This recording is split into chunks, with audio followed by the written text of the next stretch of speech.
Hoy 16 de abril, celebramos a San Benito José Labré, mendigo, año 1783.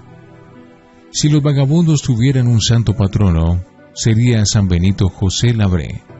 Parece que desde niño le atraía dominar con la miseria su cuerpo, para que el alma quedara más libre para volar a Dios. Ya a los 12 años ponía como cabecera para dormir una tabla, y desde los 16 hasta su muerte durmió siempre en el duro suelo. Tanto que la gente llegó a llamarlo el santo que duerme en el suelo.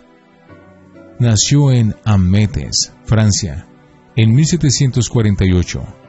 Era el mayor de los 15 hijos de un librero acomodado. Sus padres lo colocaron a estudiar junto a un tío suyo sacerdote, el padre Santiago, que todo se lo daba a los pobres, y a quien la gente llamaba un nuevo San Vicente. Sus preferencias. Benito José sentía una enorme incitación a la lectura de la Sagrada Escritura y a leer vidas de santos y libros religiosos, tanto que su tío tenía que recordarle de vez en cuando que debía dedicar tiempo suficiente a estudiar otras materias. Otra de sus inclinaciones era hacia la vida retirada del mundo, hacia la vida de oración y de meditación, apartado del trato mundano con los demás. Vocación frustrada. Su tío sacerdote murió por atender a los enfermos de peste, y entonces Benito José se propuso entrar a algún convento donde la vida fuera totalmente dedicada a la oración, el silencio y las penitencias. Viajando a pie centenares de kilómetros, muchas veces por entre la nieve, visitó varios conventos de cartujos y de trapenses, monjes en perpetuo silencio. Pero en cada convento le respondieron que la edad mínima para entrar era de 24 años, y que como solo tenía 20 años, no podía ser admitido. Al fin, en un convento hicieron una excepción, y lo admitieron, pero entonces le llegó la enfermedad de los escrúpulos, imaginarse pecado lo que no lo es. Y le empezaron tan terribles angustias que el mismo superior tuvo que aconsejarle que se retirara, porque su temperamento no era para vivir encerrado en un convento. Benito bajó humildemente la cabeza y dijo: «Hágase la santa voluntad de Dios», y se alejó meditabundo. Vagabundo peregrino errante. Desde entonces empieza Benito José una vida lo más rara y poco común que se pudiera imaginar. Dispone conseguir la santidad siendo un perpetuo mendigo, un peregrino errante, de santuario en santuario. La Iglesia Católica tiene algunos templos donde se obran muchos y maravillosos milagros, y a esos templos llamados santuarios llegan multitudes de peregrinos que consiguen formidables favores del cielo. Y Benito se propuso dedicar muchos años de su vida a visitar los santuarios más famosos de Europa, pero a pie descalzo, de limosna, vestido como un pordiosero y dedicado únicamente a rezar, meditar y hacer penitencia. Su modo de viajar: descalzo, aún en plena nieve, pedregales o barro, con un vestido sumamente viejo y descolorido, lleno de remiendos, con un pobre morral donde únicamente llevaba la imitación de Cristo y un devocionario para leer los salmos y otras oraciones, quiere practicar aquel consejo de Jesús: «No llevéis alforja con provisiones, ni dinero, ni 2 túnicas».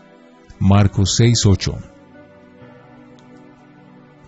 Se propone ser un monje errante, un vagabundo de Dios, un ser tan espiritual que, olvidado de su cuerpo, vivirá de lo que a los demás les sobre. Para siempre será ya un peregrino errante. Sobre su camisa remendada lleva un escapulario y un crucifijo. Las primeras 3 noches que estuvo en Roma, después de viajar centenares y centenares de kilómetros desde Francia, a pie, de limosna,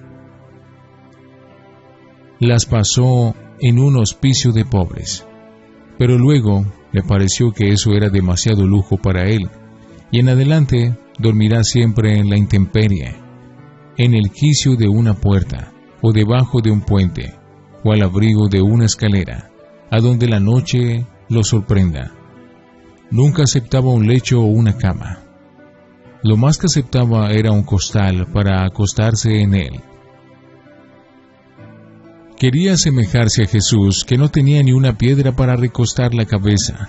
Su filosofía era la de las avecillas del cielo, a las cuales Dios alimenta y no viven preocupadas por el día de mañana, porque el Padre Dios sabe muy bien qué es lo que vamos a necesitar.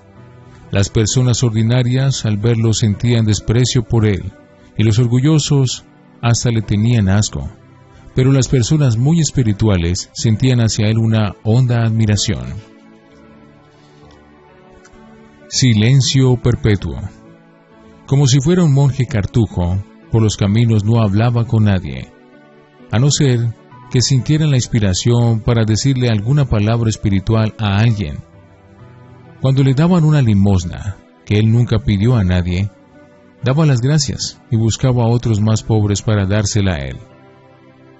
Andaba por todos esos caminos de Europa de santuario en santuario, desde España hasta Francia, Alemania, Italia, etc. Absorto, como dedicado a la contemplación y a hablar con Dios.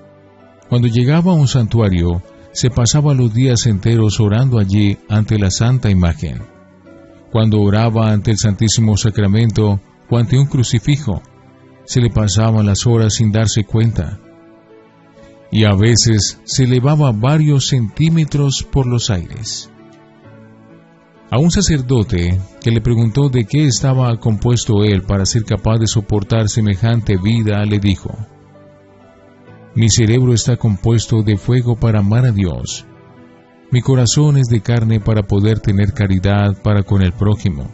Mi voluntad es de bronce para tratarme duro a mí mismo. A otro, que le recomendó que no durmiera en el suelo, le respondió: me parece que Dios quiere que yo le sirva de esa manera.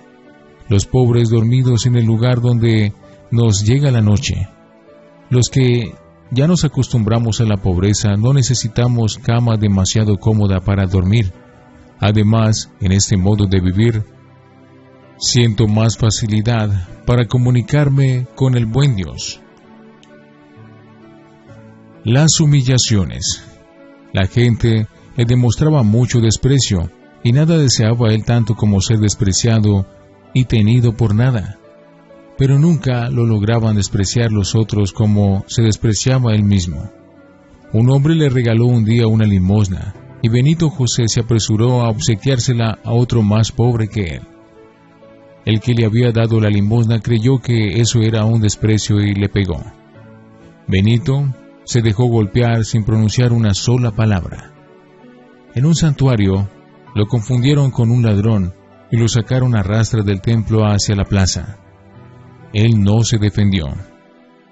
En Gascuña se acercó a atender un herido, y las gentes dijeron que era él quien lo había atacado y le dieron una paliza. No dijo ni una palabra. Imitaba a Jesús, de quien 7 veces dice el Evangelio que callaba mientras lo maltrataban. Era tan flaco y desgastado que al dormir enroscado en un rincón, las gentes lo confundían con un perro dormido y le daban patadas para que se fuera. Al que se humilla, Dios lo eleva. Y mientras más se humillaba a él, más se preocupaba a Dios por elevarlo.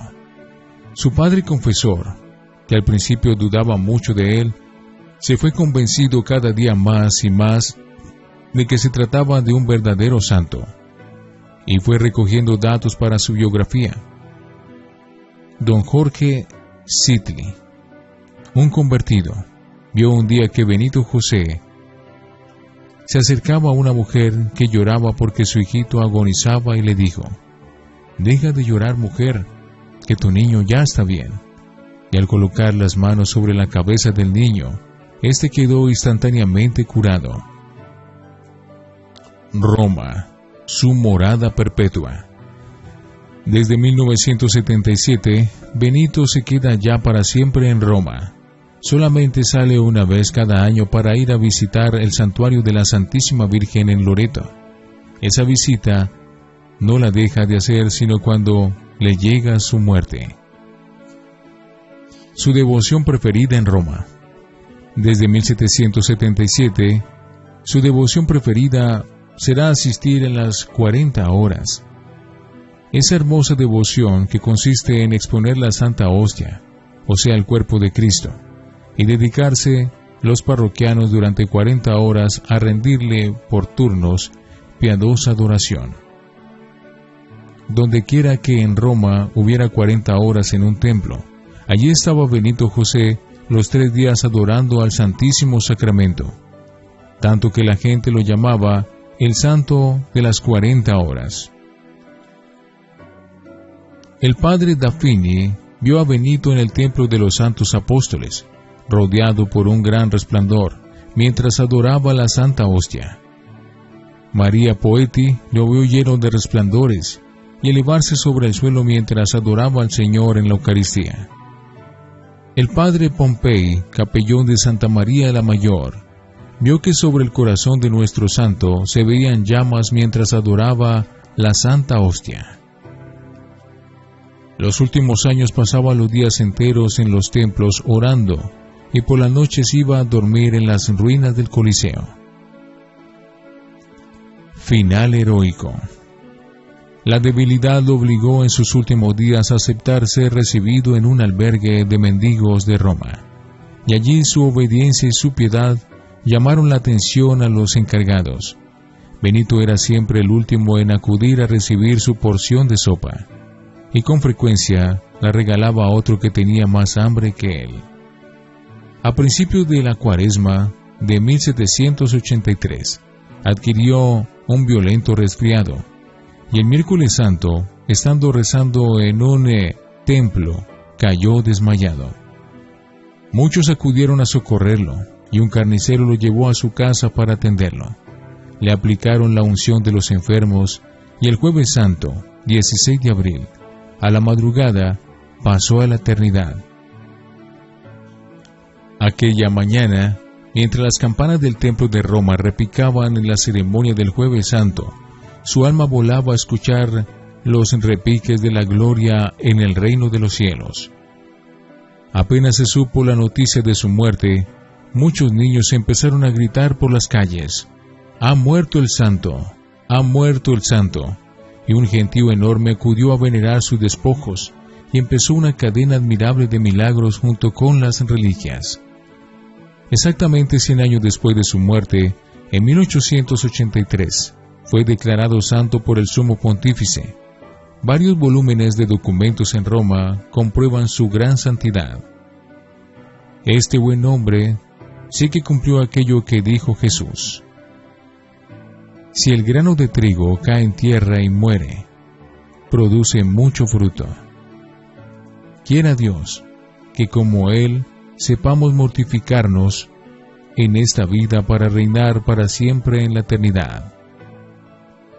San Benito José, ruega por nosotros.